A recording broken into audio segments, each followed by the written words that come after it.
What up, watch peeps? I've extolled the virtues of the Monnin case before, and I'm talking about the 42, not the 38. The 38 is cool, if not a tad vanilla, but the 42 is a work of art. I also love dials with scuba dudes on them, so when this watch popped up on Kickstarter last year, it was a no-brainer. So let's check it out. I'm Pete, and we are chilling with watches.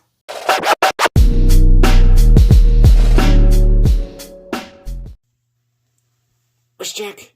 I'm wearing that B&R build, man. I've been having so much fun wearing this watch. It's kind of hard to take off once you put it on. I found it way more enjoyable than I ever thought I would.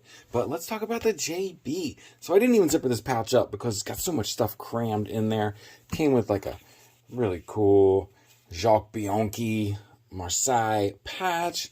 Had this other little pouch. I think the watch was actually originally in there. Some kind of letter. There's the English side. Basically a big thank you for participating in the Kickstarter. Came with an extra Perlon strap things. You got your warranty cards and some other warranty contact information card in there. But on the other side, I have the JB. I can get it out of here. 200. Man, do I love this watch. And you can see I almost held it upside down because it is a Destro with the crown at 9 o'clock. So these guys come in. This is the Monnin case that I'm telling you guys about that I love so much. It's a 42 millimeter case, kind of hard to measure, but if you measure from about where the crown guards end, you know, what am I looking at here? We're looking at 8 to 2 o'clock kind of measurement, 42 millimeters, but it is less than 40, just under 40 at the bezel. Colors, these only came in this one finish. I think they did do one with pink Lume for Breast Cancer Awareness Month last year. That was kind of cool, but the Kickstarter had only this combination. It did not come on this strap. It came on a black Tropic FKM, basically one of these, but black. I don't know where I misplaced that. It's around here somewhere. I put it on this Jubilee after. Now, the Kickstarter, it wasn't a cheap Kickstarter. It was $650, which I know some of you are going to be like, that's a lot for a watch with an NH35 movement. And you're right, but I don't think this is a case where you're really paying for the movement. You're paying for everything else you get. The movement's just what it is. And what is everything else you get? Well, let's start with the dial and hands.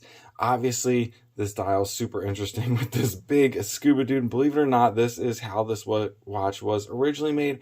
I think it was in the 70s or 80s. I forget. And this actually was used by some French Navy and Air Force, if I'm not correct. There is historical documentation of this watch being used by some of them. Pretty neat, just interesting. I think it's borderline ridiculous, but it's super fun. The handset is very cool. You got kind of a standard little stick hour hand, big arrow minute hand, which I kind of love. And you got that, not really a lollipop, you got that boxed second hand, which is super cool. The dial is just a kind of matte black printed, and you can see kind of the texture of it there. Very cool, really nice color to that Lume, that kind of ivory color. And I think they did that, well, that's like C3's natural color. It's like kind of a creamy color, but it also very much looks like the vintage editions of this watch. And they even match that Lume in the bezel insert, as you can see there. And one of the cool things about this, if you'll notice, is that mirror polished rehaut. And that is intentionally done, and it does mirror what was done on the original edition because it helps to reflect more light onto that dial, making it even more visible. The crystal is just a very nice flat sapphire crystal, extreme visibility. Again, I think that was one of the things they were after with this watch. Really nice, nothing crazy, nothing fancy to talk about there. Bezel and insert, they redid this kind of coin edge, very coarse coin edge bezel. I love how thick and grippy it is. Very easy to use. It's a 60 click, which is kind of awesome. There is a bounce back after each click. I think that's kind of normal with 60 clicks. But once it kind of settles into its spot, it's rock solid. Has a lumed ceramic bezel insert, again with that really cool ivory C3 Lume. And this thing looks awesome. We'll take a look at it in the dark in just a little bit. The case is obviously, by this point, my favorite part about this watch, this Monnin case. I just love it. And it's really hard to put your finger on what it is that's so great about it. I love the way it looks. It's very aesthetically pleasing to me. There's something about this transition from the lugs into the crown guards, and what a goofy little thing to like, but something about that just looks awesome. These crown guards almost look like a little beak or a little fish mouth eating a pellet of the crown. I love how nestled in there it is. You got these kind of tall, polished case sides. It's almost SKX in its appearance, but a little bulkier, a little chunkier. I love the way this little extra polished edge cuts in there. Same thing on this side, just without the crown guards. Case back on this one's pretty cool. It's real plain. You just got Jacques Bianchi, Marseille, and it is a number. They were all numbered. I got 1087 if you could see that down there at the bottom. But otherwise, just a plain circular brushed case back. Normally now I would talk about the strap that goes on a watch. This, I love a Jubilee bracelet, also probably my favorite. This did not come with the watch. These end links are actually from a Seiko SRPE, the Dress KX. They happen to fit here without any kind of adjustment very nicely. The rest of this bracelet is just kind of a generic Jubilee. I think I got off AliEx, hence the pressed clasp. That I know some of you guys don't like those. I could care less. But what it came with, other than that Perlon, which I do not like Perlon straps. I think they are goofy. But, you know, there it is. And in the case, it will stay. What it did come with was one of these, a black FKM Tropic rubber strap. FKM is a fantastic material. And the black Tropic strap on this watch looks awesome. I don't have that one around here, but you guys can imagine this in black. That's basically what you're looking at. Very nice strap. Good choice for the watch. So, like I said, we're running a Seiko NH35, so what do you say we throw this on the Timegrapher and see how it's running? And what a gorgeous runner for a Seiko NH35 movement. Plus 8 seconds a day, that's perfectly great for a Seiko NH35, but this amplitude is super impressive, over 300. You do not often see that on the Seiko, and that is showing you that the watch is running very clean, very efficiently. That's how much power is being transferred from the mainspring into the escapement. 0.6 beat error, that's a little on the high side, but it doesn't seem to be affecting the performance any, so I'm not worried about it. Man, a destro crown is so weird and so hard to get used to. Every time I grab this watch, I hold it upside down to the camera because I'm so used to the crown being over there. And in fact, when I wind it and set it, I do have to unscrew it this way. I just can't get my head around using my left hand to do that, but, you know, I manage. Let's talk about the specs on the watch, the dimensions. As I said, we're looking at a 42 millimeter case if you were to measure it from 2 to 8 o'clock. 39.7 millimeters at the bezel. The lug to lug is a nice tidy 46.6 millimeters. And even the thickness is not so bad on this watch at 12.9. It has 20 millimeter lug width. Going over some of the other specs, we have that nice flat sapphire crystal, extremely visible, it almost disappears. We're using a very healthy application of C3 Lume, running the Seiko NH35 movement, and we have 200 meters of water resistance. On this Jubilee bracelet, because I am too lazy to take it off and put it back on the FKM to weigh it, it came in at 144 grams, size for my 7¼ inch wrist.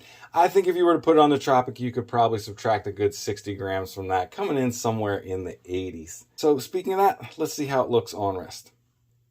And here is how it wears on my 7¼ inch wrist. Normally, I would say 42 is a tad large for my liking, but not this watch because so much of that size is tied up in the lugs and the crown guards. Being under 40 at the bezel actually really helps. It makes it present more like a 40 millimeter watch, and it wears just fantastic, just under 13 tall. It's a chunky watch. It's not a wrist hugger, but doesn't wear tall or awkward or top heavy by any means. Let's take a look at it side by side, some other watches. So before we get to the other comparisons, I wanted to show you guys some of the other Monnin cased watches I have. And look there, I did it again. I have it upside down. The Destro is messing with my head. These all use basically that same Monnin case. This Matic is actually a vintage from the 80s. Quartz movement in here. They both run Rondas, I believe. But they all come in with that same 42 millimeter measurement, more like 40 at the bezel. Now, I think these two come in just a fraction of a millimeter larger than the JB actually. But you'll see the JB has that thinner bezel. This MWC has more rehaut. The Matic's kind of shaped a lot like the JB, but I just love this case. These are 3 of my favorite watches. But let's look at some other things to compare this to. Like, for instance, the Doxa, which is another 42-ish case, and you can see the difference here. The Doxa has a slightly smaller dial opening and a thicker bezel. I think that maybe makes it present as a little bit smaller, but these probably wear very close. Looking at something a little bigger, here is the Turtle. Now, if you look at that dial and the chapter ring has 1 unit, I think it kind of makes these present pretty similar. But again, the Turtle, a lot of its size made up for in that cushion case. Lastly, I have an SKX here, and I think you can kind of see how these lugs, there's like a chunkier cousin in the lug department to the SKX, and I've always loved the SKX case. I think maybe that is part of the reason why I love this Monnin. It's just a more refined SKX case. About the same size, though, a little over 42 on the SKX, even though it is presenting as much smaller. All right, lastly, that Lume I keep bragging about. Let's take a look. Keep the Lume. Bam! Look at that. One of my favorite Lumed watches that I own. This thing is an absolute torch. It is so bright, and just there's so much Lume. I love just the way it's kind of spaced around. It looks so cool. Just that depth. You can see that gloss mirror rehaut there reflecting some of the Lume around. Just a really cool watch. One of the best Lume watches I own. So the JB200, this may very well be the perfect watch for me. It's got my all-time favorite case, a giant-ass scuba dude on the dial, gorgeous creamy ivory C3 Lume, and a ton of it. It's got vintage looks and a modern build with an easily replaceable movement.